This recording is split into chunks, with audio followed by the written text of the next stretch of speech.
asalaamu calaykum waraxmatullaahi wabarakaatu wasalaamadii saaxiibayaal kusoo dhawaada shabakada somdhimi magacaygu waa cabdibaas xasan nuur waxaana ahay aasaasaakada yimida waxaa horey noogu socday koorskeeni aan ku baranaynay computerized accounting gaar ahaan softwareka loo yaqaano QuickBooks maanta casharkeena oo sagaalaad waxaa ka leenahay hal ujeeda ayaa ka leenahay halkaas ujeedan waxay tahay paying expense yani sideeba u diiwaangelin lahayd markii aad bixiso expenses haddii aadan aqaanin expenses macnaheedu waxaa weeye yani qarashaad okay qarashaadka yararka ah oo dukaankaaga uu gelayo sideeba u diiwaangelin lahayd qarashaadkaasi maxaa kamid noqon kara waxaa kamid noqon kara kirada guriga okay yani dukaankaaga meesha ku yaalo yani kirada ku jirto lacagtaas bishii dhiibeysa Soomaan sidoo kale qarashaadkaas waxaa kamid ah korontada isticmaalaysid iyo waxyaabaha yaryarka oo isticmaalaysid expenses loo yaqaano markaas ku soo dhawaada saaxiibayaal cashirkeena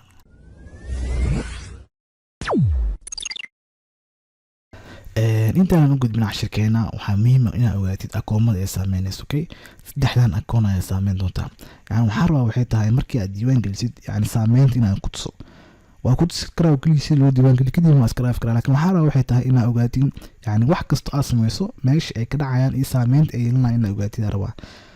marka saddexdan akoon ay saameyn doontaa akoon koowaad waa cash akoon kamid akoonada cashka ah wuu yaraan doonaa sababta uu yaraanaya mataqaanaa lacag ayaa ka bixisay yani koronto lagaa rabo lacagteeda ayaa iska dhiibtay isla markii haddii lacag aad dhiibtani lacagtaada inay yaraanayso caqligaaga wuu kuu sheegaya akoonka kale ee saameynaysa wuxuu yahay expense account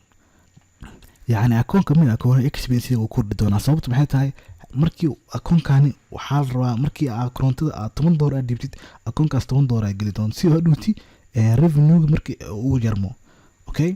sidoo kale akoon kale saddexaad ee saameynaysa wuxuu yahay akoonka loo yaqaan net income-kaaga wuu yaraan doonaa sababta mataqaan net income-ka uu yaraanayo sababta waxay tahay yani net income-ka waxaa lagu soo heli jiray revenue-ga waxaa laga jiri jiray cost of goods sold kadib ayaa waxaa laga sii jiri jiray expense-ga laga sii jiri jiray markaas uu soo bixi jiray net income-ka marka expense-ga haddii uu bato net income-ka waa uu yaraanayaa sidoo kale haddii expense-ga uu yaraado faa'iidada way badanaysaa marka manage waxay ku dadaalaan expense-ga inay iska yarayaan si oo net income-kooda u bato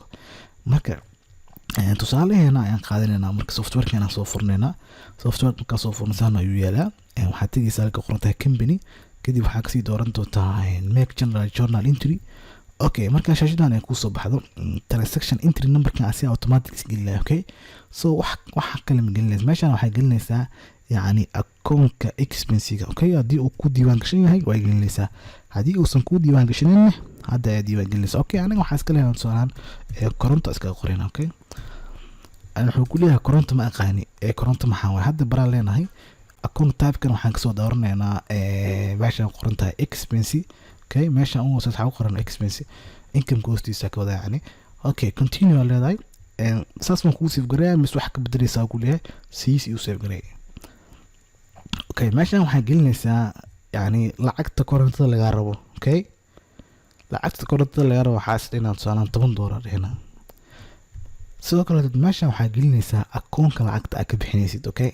lacagta akoonka aad ka bixinaysid aad inta gelinaysaa haddii aad cash caadi aad ka bixinaysid cash aad gelinaysaa haddii aad Salaam Bank aad ka bixinaysid Salaam Bank aad gelinaysaa haddii aad Dahabshiil aad ka bixinaysid Dahabshiil aad gelinaysaa yani haddii EFC Plus aad ka bixinaysid ama Zaad Service yani ama Sahal yani adeeg kasta yani meel kasta lacagta ka bixinaysaa inta gelinaysaa anaga tusaalahan waxaa iska leenahay Salaam Bank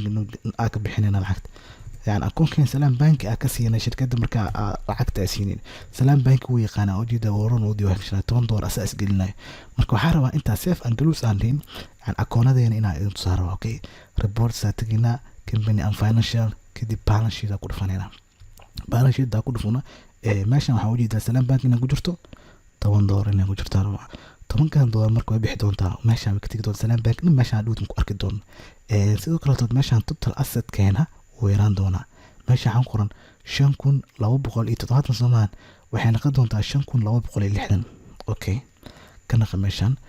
sidoo kale haddii aan income statement-tigana report satigna company and financial profit and loss standard oo yaqaana meeshan waxaan u jeedaa net income-keena 0 inuu yahay marka haddii dukaankeena faa'iido dhan aysan soo gelin waxaan oo qarash ah bixino waa dareemi kartaa inaa minus ay geliso okay meeshan haduu waxaa net income-keena inuu minus 10 inuu noqdo rabna waa fahmi kartaa minus 10 kaas rajinaa tusaale ahaan dukaankaaga hadda ayaa furtay aniga wax dhan ma iibin sida kambaniga u sameyn waa iibin doonaa, laakiin waxa anigu wax iibin qarash aa dhiiboonaa. okay $10 oo koronto ah aa dhiiboonaa. meeshaan mainstain in naqtarno. okay net income kan haduu expense account iyo soo gol revenue euro noqon doona, net income kan mainstain. okay account kale saddexaad saameynteed waxay tahay lista data yani account koronto ah haduu $10 no gali doona. lista tagina waxa doona chart of accounts. meeshaan waxaa soo geli doono koronto soo geli doonto hadda ku jirto, markay soo gashaan $10 ma inta soo geli doonto. okay marka waa intu saa marka safe marka dhahno waxaas ma asiga sameeyna. waxaan software kan waa software automatic inta soo saameynaysa had fiira safe and close marka dhao waliya transaction ka ku ful. okay kasoo bilaab balance sheet kan nagi company financial kadibna standard balance sheet standard ku dhufo oo ujeedaa meeshaan Salaam Bank way ka baxday. soo kale total asset kan way yaraade. okay $560 oo noqday $570 oo ahay. marka waxa rabaa income statement iyada report tag company financial kadibna balance sheet profit and loss standard waa ujeedaa meeshaan koronto meeshaan soo gashay wax revenue ma aysan soo gelin. okay revenue waa zero waay. marka net income kan ma qoonqday mainstain sababtoo ah waxna ma aanan gelin qarashna waa galin anaga khasaare ku jirno. faa'iido meesha qaribna anaga khasaare ku jirno sababtoo waxna ma aanan iibin korontana waa dhibtin. okay account saddexaad oo expense inuu ku dhacayo soo lista tagana chart of accounts meeshaan koronto ina kireedin waay magaceeda taabo ka taabo. okay koronto waa tan soo gashay ujeeda double click la ku siibisa. okay double click marka ku siiso ujeeda ku soo baxa meeshaan account kana oo Salaam Bank $10 ugu bixinay hadeertaan account kana korontada waxa ku jirto $10 ku jirto. $10 ma ku jirto macnaheedu maahan yani meeshaan waxa uu soo gelinaa waxay tahay dhowtu wuxuu rabaa inuu revenue oo ka jaro woon ka jaro saa ogaateen. marka waxa rajeenaa meel kasto ee dhacda saameynta ilnees waa in tusay cashirka 9aad oo ayna fahantiin ay rajeenaya cashirkeena 10aad inta ay ka gaareyno. fadlan haddii aad muuqaalka dhamaysatay waxaan si sharaf leh kaaga codsanayaa inaad muuqaalkan like saarto.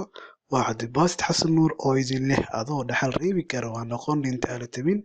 subxaana rabbika rabbil izzati amma yasifuuna wa salaamun ala al mursaliina walxamdu lilaahi rabbil caalamiin.